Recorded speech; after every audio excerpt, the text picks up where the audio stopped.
Number one అంటారు. అసలైన number one Guru Kashi university. గుర్తుపై నాకు మంచి ఫన్ సంగతి చెప్పండి. ఎవరిదండి నాదా? అక్కడ మీకు దొరికిన కేసుల్లో ఇదే ఈ మధ్యన మనం చూశారు కదా, ఒక అతను ఆప్ చేసి యాక్చువల్గా మేము వెహికల్ హెల్మెట్ కేసులు రాస్తున్నాం. హెల్మెట్ కేసులు రాస్తుంటే ఆపోజిట్ రూట్లోనే వచ్చాడు. వచ్చి కరెక్ట్గా మా చేసి చోటకు వచ్చి స్టన్ అయిపోయాడు, అలా ఆగిపోయాడు. తెలియలేదు. తెలియలేదంటే అది చెప్తే నేనండి. ఆగిపోయిన తర్వాత ఏంటి ఇలా వచ్చావేంటారు నువ్వు అని అడిగా. ఇలా వచ్చావు ఏంటంటే ఏం లేదు, మా బామ్మది గొడవ అయింది, ఆడిని తీసుకెళ్దామని వచ్చాను. ఆడిది చాలా స్మెల్ అవుతుంది, నువ్వు మందు తాగావని అడిగాను. మందు తాగావంటే ఏదో కొత్త తాగాను సార్ అన్నాడు. ఎందుకు వచ్చావు మరి బండి బండి నడుపుతున్నావు అంటే మా బామ్మది గడికి ఎక్కువ అయిపోయింది, అందుకే ఆడిని తీసుకెళ్ళాలని వచ్చాను. నువ్వు ఎంత తాగావు? 90 వేసావని అడిగా. నేను 90 అది 3 క్వార్టర్లు వేసానని చెప్పాడు. నాకు నిజంగా ఆ రోజు 3 క్వార్టర్లు వేసి మంది ఎలా నడుపుతున్నారా బాబు అనిపించింది. అవతలోడు వచ్చాడు, వచ్చి సార్కి ఒక 200 ఇచ్చే సరిపోద్దంటే వాడు వెనకాల నుంచి 500 కాయలు తీస్తే ఆడంటాడు 500 చిల్లర ఇవ్వలేరు రా మళ్ళీ 200 ఇవ్వరా అంటాడు. అది నాకు అలా అంటే మందు ఎంత తాగారంటే వాళ్ళు ఏం మాట్లాడుకుంటున్నారు ఏం చేస్తున్నా కూడా తెలియట్లేదు వాళ్ళకి. అంటే నేను చిల్లర ఇవ్వాలంటే వాళ్ళకి చిల్లర ఇవ్వకపోతే మళ్ళీ ఆయన దగ్గర చిల్లర ఉండదేమో, చిల్లర ఇవ్వలేడేమో. ఆ టైంలో పక్క వెళ్ళిన తర్వాత మళ్ళీ ఇదే దాంట్లోనే అయిపోయిన తర్వాత కూడా ఎందుకు ఇచ్చారు 500 ఎందుకు ఇచ్చారు, అందుకే ఆయన కోప్పడిపోయి మనం లెగ్ పెట్టేసేటరా 200 ఇచ్చి సరిపోయింది కదరా.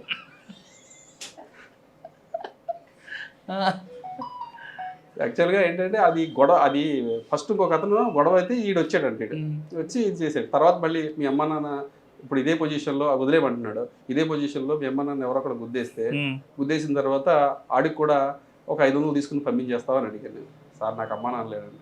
అమ్మ నాన్న లేరు పని, అమ్మ నాన్న లేనప్పుడు ఎలా ఉండాలంటే అది ఏదో సమాధానం చెప్పిన తర్వాత కాసేపిన తర్వాత అంటాడు మా అమ్మగారు కాలు బాల్ వేస్తారు తీసుకురాడు. ఇప్పుడే కదా మరి అమ్మ నాన్న లేరని అంటే అమ్మ కాదు సార్ మామ అంటాడు వాళ్ళని. అంటే ఆయన ఆ మందు తాగిన తర్వాత రకరకాలుగా ఉంటుంది అనమాట. అక్కడి నుంచి ఏదో రకంగా ఎస్కేప్ అవ్వాలి, ఎలా అవ్వాలి, ఏదో సమాధానం చెప్పాలి వాళ్ళు. మళ్ళీ మేస్త్రి దగ్గర ఈయన అంటాడు నేను ఇన్ఛార్జ్ అని అంటాడు. ఆ పక్కడు వచ్చి అంటాడు మేస్త్రి దగ్గర పని చేస్తానంటాడు. మేస్త్రి దగ్గర పని చేయడం అంటే మరి ఇన్ఛార్జ్ అంటున్నావు కదా అంటే అదే సార్ ఇన్ఛార్జ్ అదే అంటాడు. నువ్వు గురించి ఏం చదువుకున్నావు అంటే ఎంఈసిఎస్ అంటాడు. యాక్చువల్గా నాకు మరి నేను పాతకాలం ఉంది కాబట్టి ఎంఈసిఎస్ అంటే ఈ మధ్యకాలంలో కొత్తగా వచ్చిందేమో అనుకుని నిజంగా నాకు ఏం తెలియదు అని చెప్పాను. ఎంఈసిఎస్ అంటే ఏంటి తెలియదు సార్. మధ్యలో ఆయన మీకు సారీ ఫర్ ద డిస్టర్బెన్స్ అంటాడు కదేంటి. యాక్చువల్గా చాలా మంది నా వీడియో చూసినప్పుడు నేను దూరం ఉన్నానంటే వాళ్ళు ఏమనుకుంటారంటే అంటే ఏదన్నా క్యాస్ట్ పరంగా అలాంటి కాదు, అలా స్మెల్ భరాయించలేక కొద్దిగా దూరం ఉండమంటాను అంతే తప్పించి వాళ్ళ ఏదో ఇదే లేదు. ఆ తర్వాత అతను అన్నదానికి నాకు మళ్ళీ అతని మీద చెయ్యేసి ఏమన్నా బాబంటే ఎంతవరకు చదువుకున్నావంటే ఎంఈసిఎస్. ఎంఈసిఎస్ ఏంటంటే అదే మ్యాథ్స్ ఏదో చెప్పాడు. మ్యాథ్స్ ఎకనామిక్స్ నేను అనుకున్నాను నిజంగా ఉందేమో అటువంటిది కూడా అన్నాను.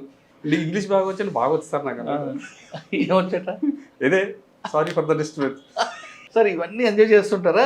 లేదు సరే పాపం మన మంది మీద ఉన్నాడు అని ఇందాక మనం అనుకున్నట్లుగా మన కుటుంబ సభ్యుడు అదే అనుకుని వాళ్ళకి నచ్చేపి పంపిస్తుంటారు?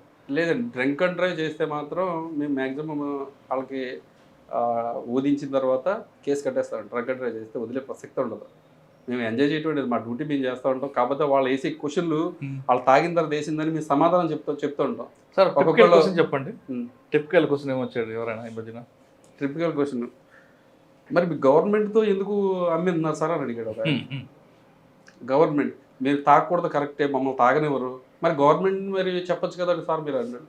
యాక్చువల్గా నేను చెప్పాను గవర్నమెంట్ వాళ్ళ పాలసీలు వాళ్ళకు ఉంటాయి, మీ ఆరోగ్యం మీకు ఉంటుంది, మీరు మీ యొక్క ఫ్యామిలీకి ముఖ్యం. మీరు అదేవిధంగా మీరు తాగితే మీకు ఆరోగ్యం చెడిపోద్దని మీకు తెలుసు, అయినా సరే మీరు తాగుతారు, మీరు చెప్పండి ఇప్పుడు ఎందుకు తాగుతున్నారు అంటే వాళ్ళు ఇస్తున్నారు కదండి, డబ్బులు మిగిపోతున్నాయి, ఆరోగ్యం మిగిపోతున్నాయి, వాళ్ళు ఇస్తున్నారండి. గవర్నమెంట్కి ఏదో కొంతమందికి ఎవరికి ఇంటి దగ్గర తాక్కుని వాడుకో లేకపోతే కొన్ని వర్గాలకి వాళ్ళకి ఇస్తుంది, అందరికీ తాగమని ఎక్కడ చెప్పట్లేదే. గవర్నమెంట్ చెప్పింది ఎక్కడనని నువ్వు తాగుబాబు నువ్వు తాగుబాబు నువ్వు తాగుబాబు అని చెప్పిందండి. అలా అంటారండి సార్, మరి ఎందుకు తెరిచిపెట్టింది ఇక్కడ అంటారు. నిన్ను తాగమని ఎవరైనా పిలిచారా అక్కడ లేదంటాడు. మరి సార్ మీ సర్వీస్లో ఇంకా బాగా అంటే ఫన్ కాకుండా ఒక ప్యాథటిక్ కేసు ఏమైనా గుర్తుందా? ప్యాథటిక్ కేసు అంటే ఈ మధ్యకాలంలో అంతగా నాకు గుర్తులేదు సార్. సార్ ఫైనల్గా చెప్పండి, విజయవాడ పబ్లిక్ క్షేమంగా ఉండాలి, డ్రంక్ అండ్ డ్రైవ్లో పడకుండా ఉండాలి, హెల్మెట్ పెట్టుకోవాలంటే ఏం చేయాలండి? సార్ హెల్మెట్ అందరూ కూడా పెట్టుకోవాలండి. పెట్టుకోవాలి అని చెప్పేసి గౌరవ హైకోర్టు చెప్పింది. తర్వాత చాలామంది ఐపీఎస్ ఆఫీసర్లు కానీ అంటే వాళ్ళు చెప్తేనే పెట్టుకోవాలా, మనకు మనం పెట్టుకోవాలంట అందరూ చెప్తున్నారు. కానీ ఎందుకు పెట్టుకోవాలి అంటే మీ ప్రాణం కాపాడుకోవాలి. ఒకవేళ కనుక హెల్మెట్ పెట్టుకోకుండా మీరు చనిపోతే కనుక మీరు ఒక్కళ్ళే కాదండి రోడ్డున పడితే. మీరు చనిపోతారు బాగానే. మీ కుటుంబం మొత్తం నలుగురుంటే నలుగురు, ఐదుగురుంటే ఐదుగురు, వాళ్ళ యొక్క ఫ్యూచర్ మొత్తం అంతా కూడా నాశనం అయిపోతుంది. చాలామంది నన్ను క్వశ్చన్ చేశారు కూడా, హెల్మెట్ పెట్టుకోకపోతే నేను పోతా, మీకేంటి సార్ అని అంటున్నారు. ఓకే, మీరు ఒక్కళ్ళే పోతారు, కానీ తర్వాత మీ ఫ్యామిలీ, మరి మీ ఫ్యామిలీ కూడా రోడ్డు మీదకి వెళ్తుంది కదా.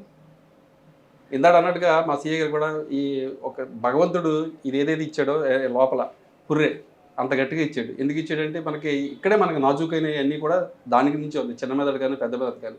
అందుకనే దాన్ని పెట్టుకోమని అందరూ చెప్తూ ఉంటారు. కానీ కొంతమంది ఏంటంటే వితండవాదం, చాలామంది ఉన్నారు, మాకు తగిలిన చాలామంది ఉన్నారు. దీంట్లో లేడీస్ ఎక్కువ ఉన్నారు, లేడీస్ కూడా ఉన్నారు. లేడీస్ అయితే మేము లేడీస్ కదండి, మమ్మల్ని ఎందుకు ఆపుతారండి మీరు, ఎవరు చెప్పారు, లేడీస్ని లేడీ కానిస్టేబుల్ ఆపాలి కదా, అలా క్వశ్చన్ చేసినట్టు కూడా ఉన్నారు. అమ్మ హెల్మెట్ మీరేమి రాత్రి 6 తర్వాత మీ ఇంటికి వచ్చి నేను ఆపట్లేదు, పోనీ మీ ఇంటికి పగలే మీ ఇంటి దగ్గరికి వచ్చి నేనేం మాట్లాడలేదు. మీరు హెల్మెట్ లేకుండా ఇక్కడికి వచ్చారు కాబట్టి ఆపే అధికారం మాకు ఉంది. ఎందుకు పెట్టుకోలేని అధికారం ఉంది. హెల్మెట్ పెట్టుకోలేనందుకు మీకు ఏదైతే ఎంఏ యాక్ట్ ప్రకారం జరిమానా ఉంటుందో అది వేసిన తర్వాత కట్టుకుని వెళ్ళాలని చెప్తారు. దానికి కూడా వాళ్ళు కొంతమంది అయితే మీకు తెలియదు ఏముంది, లేడీస్ వెంటనే కళ్ళంటారు, నీళ్ళు వచ్చేస్తాయి, ఏడుస్తూ ఉంటారు. కొంతమందికి కొద్దిగా సార్ అది మీకు కూడా చూసి చూడట్టుగా అంటే ఫైన్ వేసిన తర్వాత పంపిస్తాం. ఫైన్ కొంతమంది చాలా మ్యాక్సిమం అయితే ఫైన్ వేసి కట్టించి పంపిస్తాం. కొంతమందిని అదే ప్రెగ్నెంట్ లేడీస్ ఉంటారు, ఎవరో తీసుకొస్తారు, హెల్మెట్ లేకపోయినా కానీ వాళ్ళు కొద్దిగా ఎడ్యుకేట్ చేసి అవేర్నెస్ కల్పించి ఇది కరెక్ట్ కాదని చెప్పేసి పంపిస్తాం. 70 years అబవ్ వీళ్ళని కూడా, ఎందుకంటే వాళ్ళు చాలా చూస్తారు, వాళ్ళు చాలా పెద్దోళ్ళు చాలా చూస్తారు. కాకపోతే వాళ్ళకు ఒక్కోసారి ఈ మెడ నరాలని చెప్పేసి అయ్యని 70 years తర్వాత వాళ్ళు పెట్టుకోలేరు కొంతమంది. వాళ్ళని కూడా కొద్దిగా చూసి చూడనట్టుగా.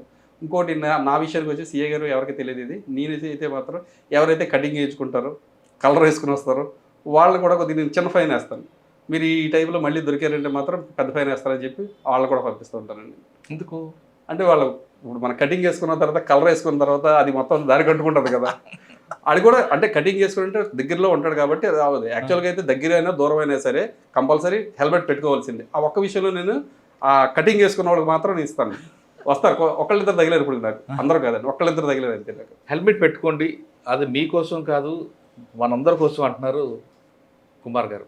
ఆయన చెప్తున్నట్టుగా పోలీసులు చెప్పారనో లేదా హైకోర్టు చెప్పిందని కాకుండా మీకోసం మీ కుటుంబం కోసం హెల్మెట్ తప్పనిసరి అని చెప్తున్నారు. ఒకవేళ హెల్మెట్ లేకుండా ఏమైనా ప్రమాదం జరిగితే మీకు ప్రమాదం జరిగితే మీ కుటుంబం అంతా రోడ్డు మీదకి వస్తుంది. కాబట్టి ముందు ఇంటి పెద్దగా కానీ ఇంటి కొడుకు కానీ ఏదైనా సరే మీరు హెల్మెట్ పెట్టుకొని డ్రైవింగ్ చేయండి అంటూ చెప్తున్నారు. ఇక్కడికే కదా అక్కడికే కదా బయటికే కదా, గత కొన్ని సంవత్సరాలుగా హెల్మెట్ లేదు డ్రైవింగ్ చేస్తున్నామంటే కుదరదు. ఇక్కడ మారుతున్న కాలానికి అనుగుణంగా మనం కూడా మారాల్సిన అవసరం ఎంతైనా ఉందంటూ చెప్తున్నారు. ఇక ఆయన చేసిన వీడియోలో ఆయన ఓపికకి మనందరూ కూడా సెల్యూట్ కొట్టాలి.